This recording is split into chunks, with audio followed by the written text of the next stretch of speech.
Hello comments, so today we're finishing up how to master intermediate pronunciation in Spanish. So there are three things I think, that are really kind of left to go over. There's the letter C, which we talked about some, but there's some interesting history there. And I think it connects to English in a way a lot of people don't really think about or understand necessarily, even though they speak English as a native language. The letter ñ, which is perhaps the most noticeable part of Spanish. And the rules of accentuation. So some people don't really bother with the rules of accentuation in the beginning of learning Spanish. I know when I first started I didn't pay much attention, and I think that was a misstep on my part. I think it can save you a lot of effort down the road, and it can be really helpful when we get into some other stuff when it comes to conjugating verbs. So first up we have this letter C. So the letter C makes the k sound unless it comes before an I or E, in which case it makes the S sound in Latin America, the F sound in Spain. And so we want to keep it heard, we want it to still be the K sound before an I or an E, we have to rewrite it as a QU. So to say K, we spell QUE. It's similar to G we talked about last time, where we have G if it's GE, then gay if it's GUE, and then guay if it's GU with the umlauts E.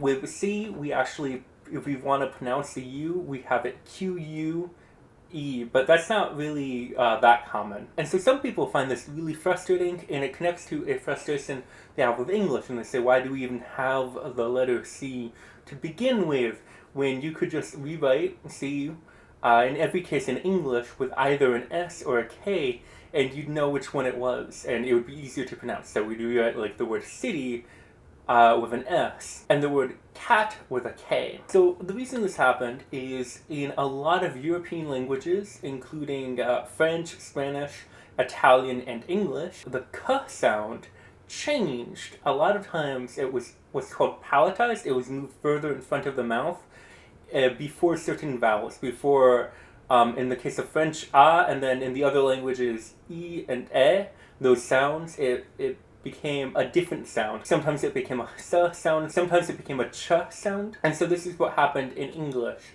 It became a Ch sound. So every time we have a Ch in English, unless it's a loan word, so if it's like church, cheese, chair. What happened is at some point in the past, in either Old English or French, it was a K sound, and it became a Ch sound. So we write this CH, but for a while, when it was just Old English, whenever we had that, we just write it with a C. But it was a little inconsistent, so sometimes it didn't necessarily make the transition, and so sometimes when someone wanted to clarify that they weren't making a Ch sound, they'd throw in a K. So K comes from Greek, C comes from Latin, but they make the same sound more or less. And so there was a long tradition of using Greek letters in Latin to represent either sounds that exist in Greek and not in Latin, or I think similarly to preserve the idea that it is a Greek word with an etymology, a spelling that reflects its etymology. And so we see this with a lot of words in English. So anytime there's a CH that's pronounced like a K, so like alchemy, that's a Greek word. Anytime we write an F sound as a PH, like philosophy, that's a Greek word. Anytime we have the Y representing an I, like system, that's a Greek word. And so we were kind of innovating a bit. We took the letter KN to really make that distinction. And this, of course, got even more complicated when we loaned in a bunch of French words, because French changed it in two different ways. It had a change where it became a Ch sound before an A, and then like the letter A, an A sound, and then it became, I think, a S sound before E, the letter I, or E, the letter E. And so if you look at this, whenever we have a word that has a C in it, and it's pronounced as an S sound, it's probably of French origin. So a word like city. So if you're wondering how to spell a word in English, one of the major rules, if you want to know whether it's a C or a K, if it's at the beginning of a word, is ask yourself, what is the next vowel? If the next vowel is an E, like in key, we make it a K. If it's an I, like in kit, we make it a K. If it's an A, like in care, it's still a C. If it's an O, like in core, it's still a C. Or if it's a U, like in cut, it's still a C. But one of the really cool words we have to show this distinction that we're making is we have the word cat and then we have the word kitten. And so the reason we change the spelling of kitten from a C to a K is so that it won't be pronounced sitten. So you can see how these interesting kind of spellings help us know how to pronounce the word and also maintain a word's connection to its history and its etymology. Spanish, of course, doesn't really have the same connection to the Greek letters. So if you look at like philosophy, the word for Spanish for philosophy is filosofía, spelled with an F. Sistema for system, it's spelled with an I, not a Y. And we don't use the letter K basically ever. I think we use it for kilometro.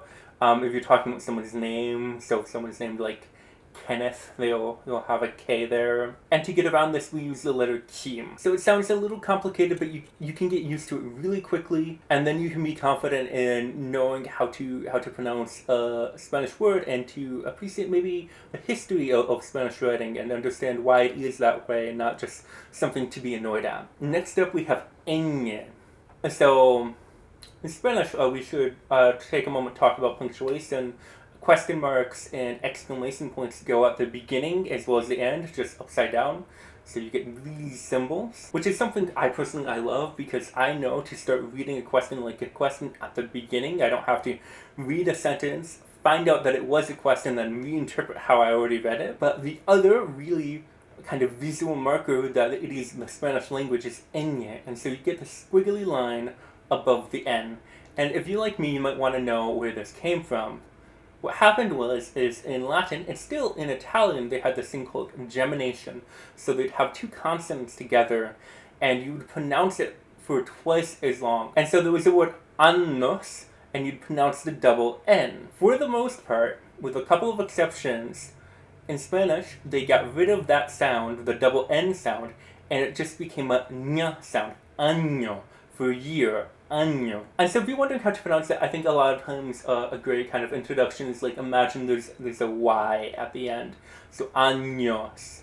Actually in Portuguese they have a similar digraph. They have a similar set of two letters for a different sound. It's NH.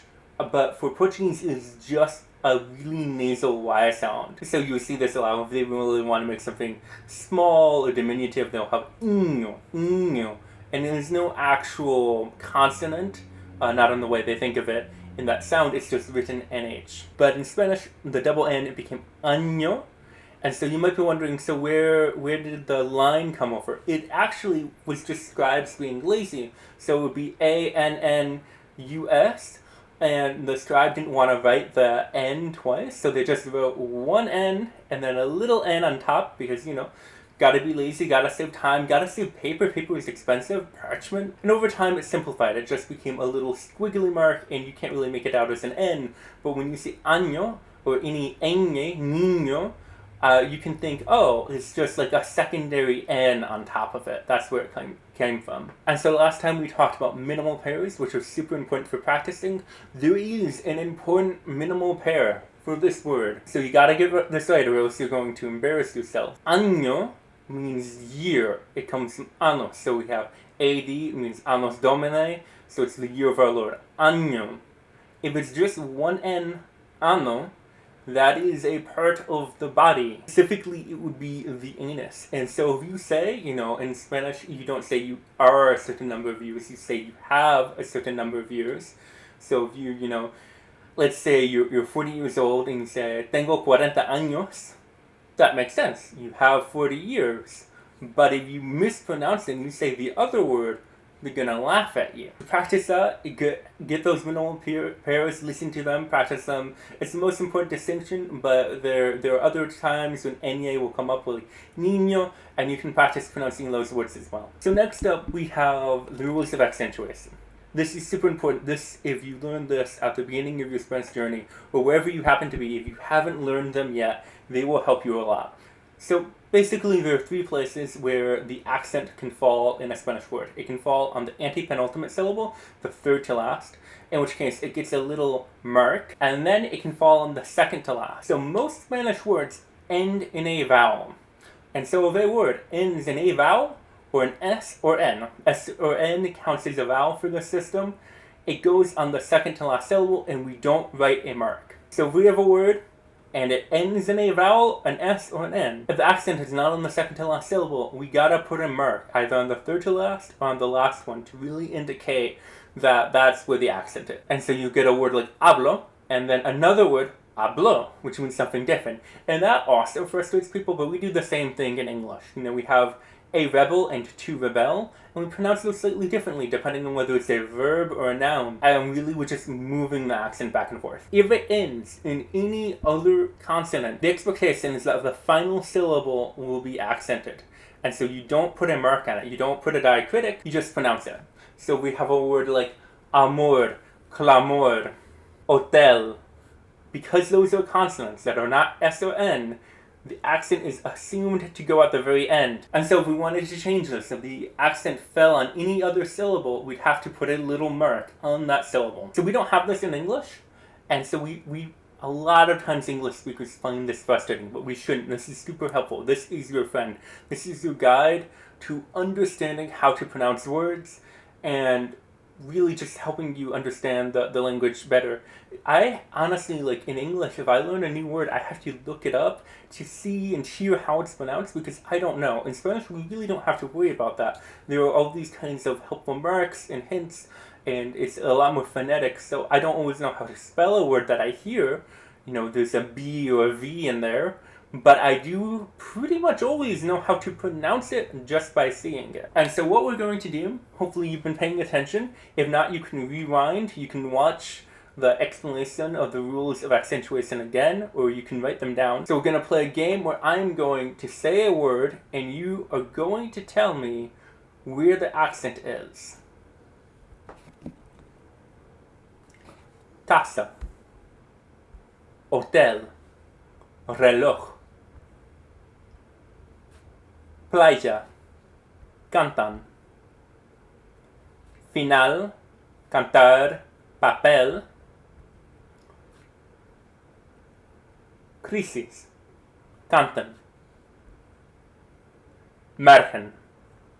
And so none of those words have a little diacritic mark telling you where to put the accent. You should be able to figure out, just with the rules we went over, which syllable is accented. And I think we should think of this as an amazing thing. It's a little annoying at first, but it's really helpful down the line, and honestly, I wish we had something like this in English.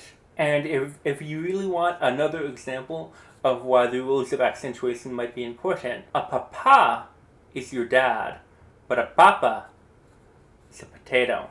And remember, buenos días, buenas noches, buenas papas.